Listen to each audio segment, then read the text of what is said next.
We got our lesson of the day, ladies and gentlemen. The first place you have to begin is uncovering your MPs. That's what the practice teaches you to do, because you are governed by your subconscious mind 95% of the time. Your subconscious mind is a collection of meme pathogens, anti-white isms, ideas that are poisonous, harmful, deleterious, injurious, noxious for you as an individual and for us as a people. You can't ignore them. You can't think that you can suppress them. They are operating inside of you. They are determining what you feel about any given context. They are the reason why you know what everyone else is going to think, these anti-white things that everyone else is going to think, say, know about you. You have to address these. You can never unleash your latent potential. You can never become a truer champion for white well-being, a better you, without building the counter triggers to these things. You have to identify them. We are only going to be able to recapture our destiny by using a tool, collection of tools that work, a toolbox, the armory, the lexical dialectical armory of white well-being, tools that have proven that they work. We're not going to be able to get into, we're not going to be able to have a leader of a think tank that goes to colleges and has conservative debates, as in like the Charlie Cucker. We're not going to be able to have those, and you're not going to be able to have a content creator online, a reporter online, a journalist online. You're not going to be able to have this kind of thing and change our destiny. You're going to be able to know the things that are negative, the doom document and doom dissecting that are happening to us, that will also bring a lot of attention to these merchants on the right. But you will not have the tools. You'll be able to go to work and self-righteously say, or pompously say, well, they'll ruin New York. They'll just ruin California. Oh, well, don't come here and vote that way. And then when they do, you'll say, well, now they're just ruining where I live. Guess I'll have to move too. Texas is turning purple. Guess I'll have to move too. Texas is going to have a colossal Islamic city that's being built in it, and that has the power of Islam behind it. There is nothing else like it for the Arab population. Not going to empower them far beyond their numbers. What do you have as the white race? Well, you can see you've got nothing. You've got nothing until white positivity. So you can take the least, imagine any other effort between what you see these content. I actually saw a clip. I was sent a clip of an exiguous content creator, self-interested little sucker, who actually said that now is the time to begin thinking about who we are.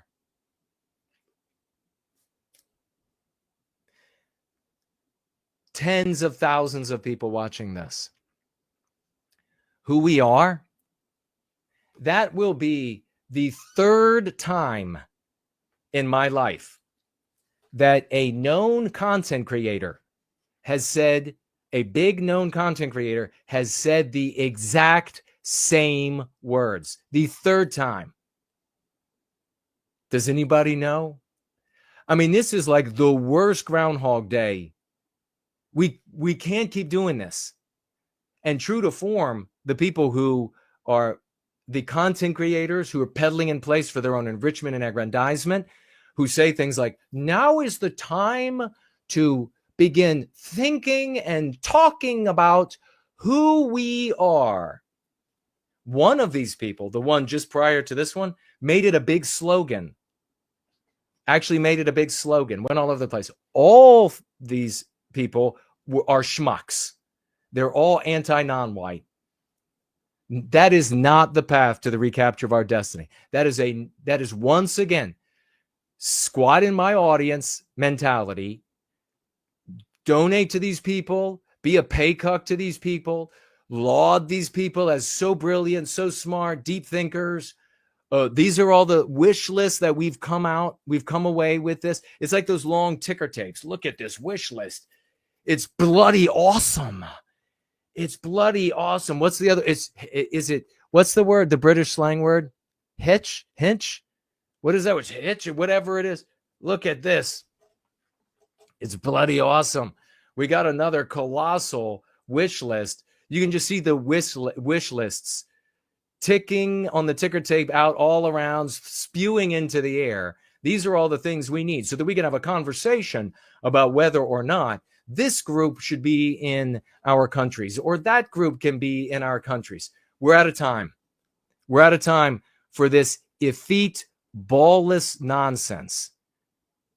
We have come together. People with the blind sight for white well-being have come to the remedy for our victimization. This fixes things. What we do corrects in ourselves and in our own lives and in the greater circles that we occupy, interacting even mainstream media, courtrooms, etc. This does it. It's time to submit yourself, if you haven't, to what works. It's time to submit to what works. I mean, what else are you going to submit to? These crazy white people, white women who have shaved their heads, and they pretend to be talking to aliens in another galaxy, and they're like, and they're like this. They've got thousands of followers. All white people.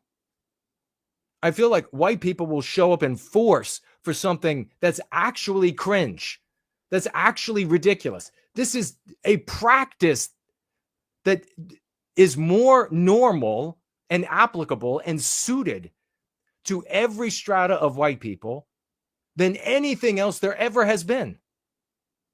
And you have the schmucks come out and they're like, oh, that's cringe. No one will ever do that. Meanwhile, we have people like Heather MacDonald and so many others picking it up. So I guess we know what is cringe and not cringe. I mean, can you believe the amount of victories? Nobody else has victories. How in the world is nobody else showing up? What are these people doing? Let's talk about what matters. Uncovering Your MPs, page 111, second edition, iteration 2. It takes both courage and humility to identify and neutralize the MPs you are infected with. Now, I say neutralize because you cannot get rid of them. You cannot expunge these poisonous anti-whiteisms that we've been infected with. You will sooner forget how to drive a car. You cannot get rid of them, especially because these were delivered with emotion. So you can only neutralize them. You can only offset them. We must learn to see ourselves as we truly are, rather than as we would like to be. This forces us to face parts of ourselves that we would rather not face. We must be brave enough for self-criticism and humble enough to acknowledge that we have been bamboozled. Diagnosing our MP infection can be made more difficult because it is possible to mask our symptoms, for example. And that's one of the biggest issues, is masking our symptoms. I want to stop right there for a moment. Masking our symptoms. Because what is one of the ways that we mask our symptoms? We lie. We make excuses. We say that the symptoms of our anti-white, the white noir, our anti-white infection are due to something else. They're due to something else. It's not the white noir from these poisonous ideas inside of us. And we lie. We say to ourselves, I'm not white guilty. I don't believe that white people can't dance. Yes, you do. Yes, you do. You can consciously say that you don't believe that white people can't dance. You can consciously say that you know white people can dance. But 95% of the time, churning in your brain is that white people can't dance. So you need to give up this fallible way of attempting to treat yourself for your symptoms by simply masking them. The only way you actually treat them is to build counter triggers.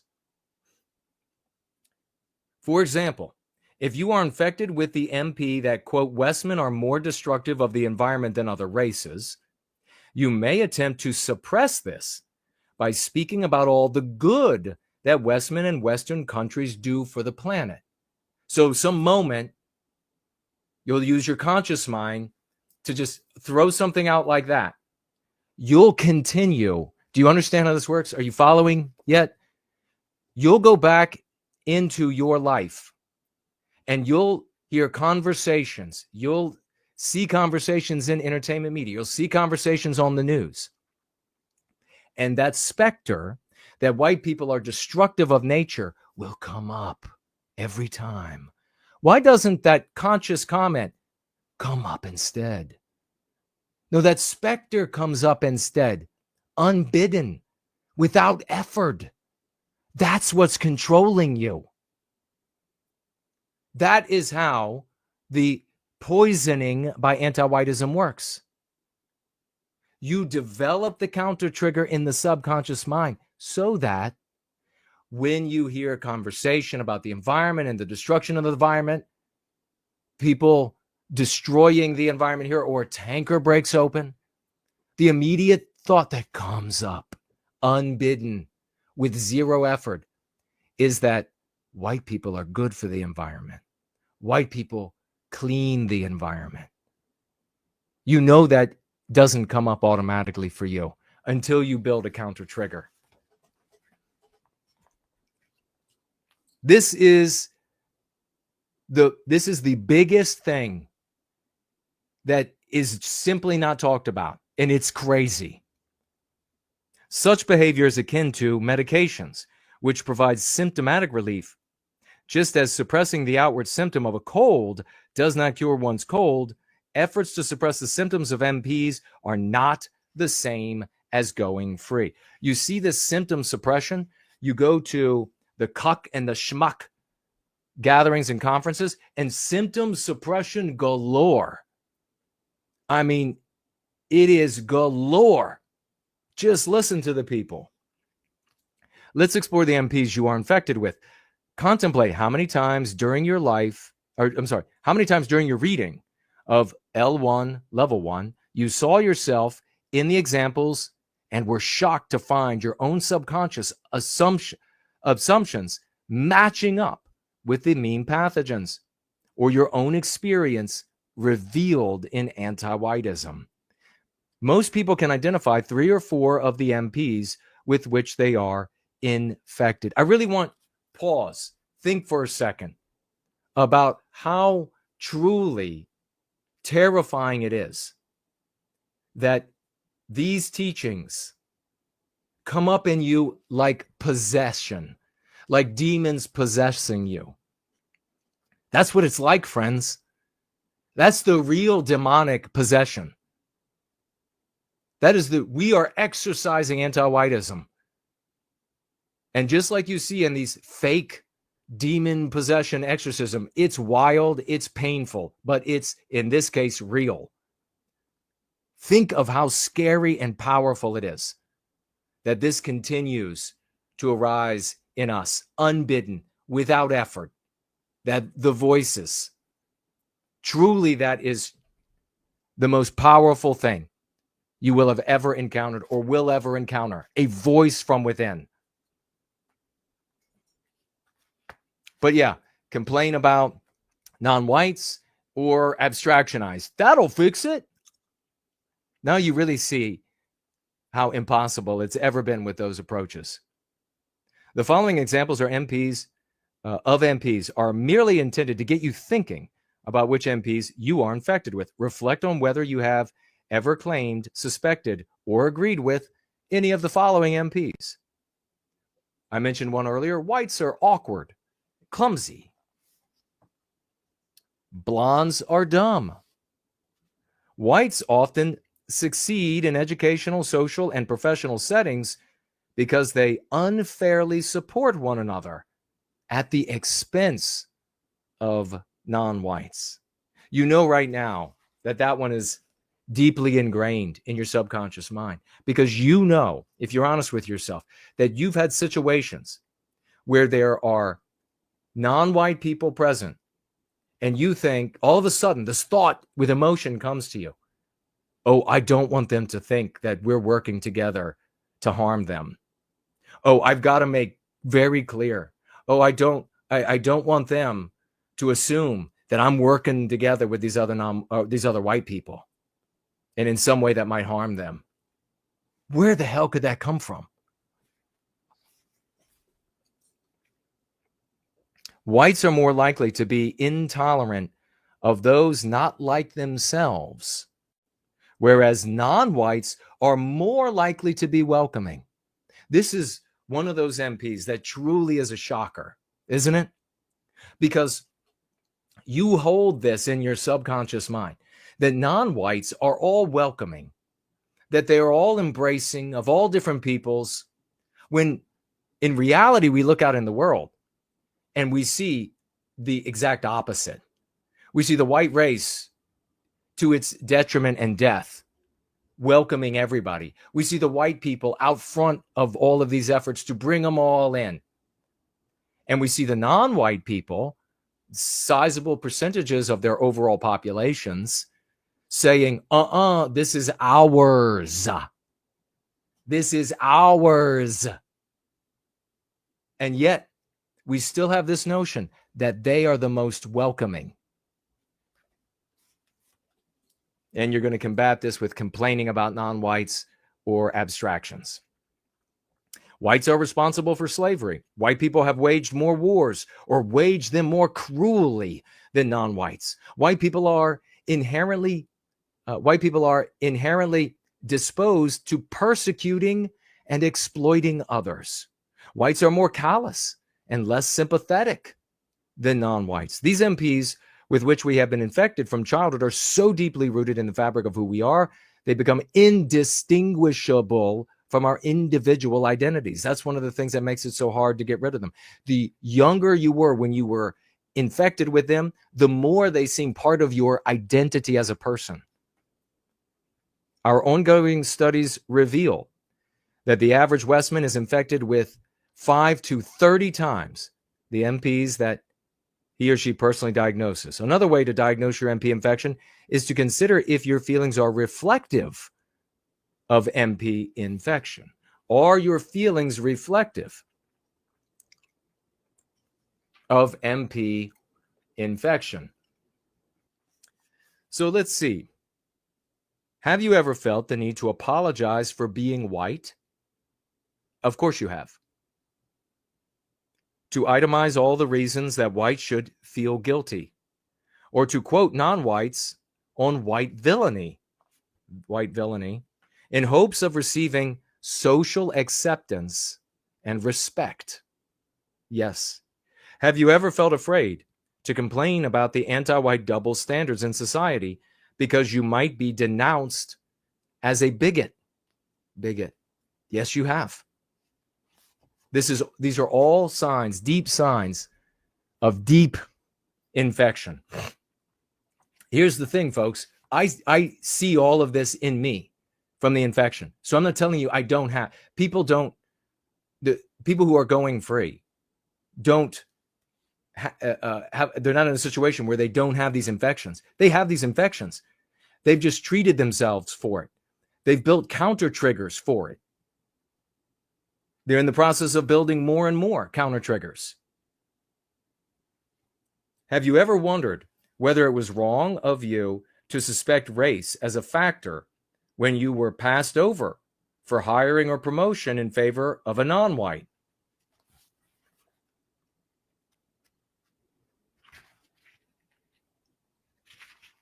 Have you ever felt rootless? Have you ever felt like you have no culture, no people? Of course you have. Have you ever felt lost as a result? Has your life seemed purposeless as a consequence? We have so many more. Why are you not engaged in the practice? Why are you not? People have colossal victories here in their personal lives and beyond.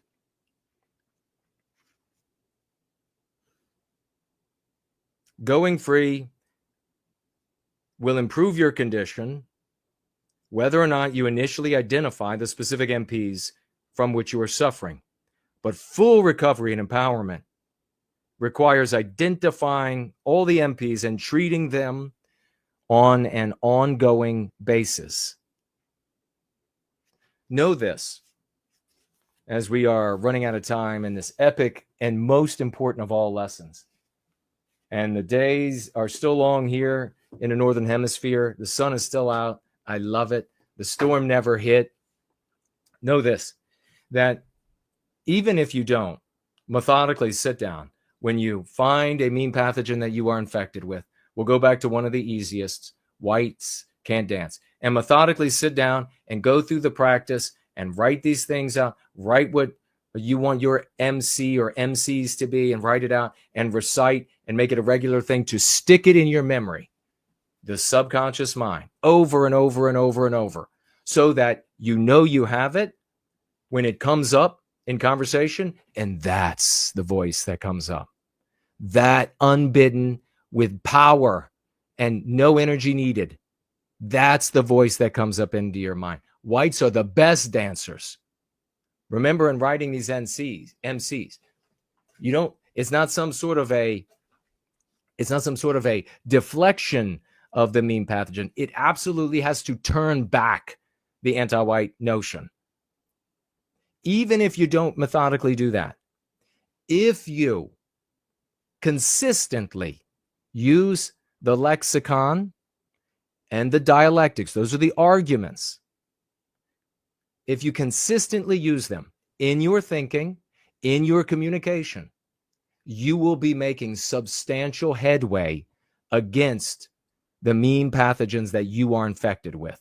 You'll never make the kind of progress you will by methodically addressing each one as they occur to you, sitting down with your children or your grandchildren or nieces or nephews and having them methodically write down countervailing statements. White people, oh, Johnny, you think white people can't dance? They're not very good dancers? Yeah, I do think that. Or you hear Johnny say it, you sit down, countervailing statement. White people are the best dancers. White people develop ballet, the most beautiful dance, as far as I'm concerned, and a lot of people are concerned, that there is on planet Earth. All of the different ethnic dances that we have. White people are the best dancers. Recite it again and again and again. Even if you don't do that, working with the lexicon and the dialectics, the arguments, with the focus on our people, will do absolute wonders for you, your children, your husband, your wife, your parents, whatever it is. It will be transforming. And the more you do that, the more you become that agent for change. The more you enter into conversations with friends and family, colleagues, coworkers, at the lathe, at the water cooler, at the bus stop, on the train, in the airplane, the more you become this scintillating agent for white well-being, and change agent, so that with this pristine white magic energy, you deliver these things without hesitation. You deliver them with moral authority. You deliver them with integrity, with your heart on your sleeve, and with a demand, this implicit demand, that the only moral thing to do is to follow you in the direction you're taking that conversation. The more you do that, the more you become that. The more you become that, the more we change the world we live in.